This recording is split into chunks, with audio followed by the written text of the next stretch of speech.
కార్తీక పౌర్ణమి నాడు జ్వాలాతోరణం చేస్తారు శివాలయాల ముందు.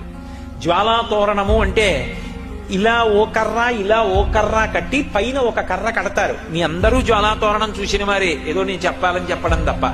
దానికి ఆవిరి గడ్డి తీసుకొచ్చి కడతారు. దాని మీద నెయ్యి పోసి వెలిగిస్తారు.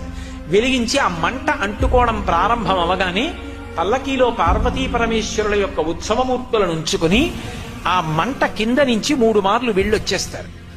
ఎందుకు అలా వెడతారు జ్వాలాతోరణం కిందంటే, పాపము చేసి శరీరాన్ని విడిచిపెడితే ఆ జ్వాలలతో కూడుకున్నటువంటి తోరణములోంచి యమసదనంలోకి వెడతాడు.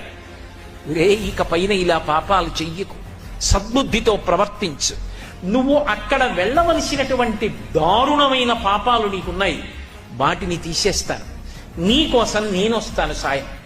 ఇక్కడ నా ఆలయం ముందే జ్వాలాతోరణం జరుగుతుంది. అక్కడ ఏ మంటల తోరణం కింద, చిచ్చు తోరణం కింద నుంచి వెళ్ళాలో అక్కడ నేను నీకు సాయం వస్తాను.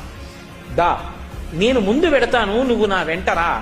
ఇక్కడే జ్వాలాతోరణం కింద నుంచి వెళ్ళొచ్చావు కనుక ఇక అక్కడ వెళ్ళవలసిన అవసరం తీసేశాను కదా అని మళ్ళీ వచ్చే ఏడాది కూడా వద్దామని పాపాలు మొదలుపెట్టకు.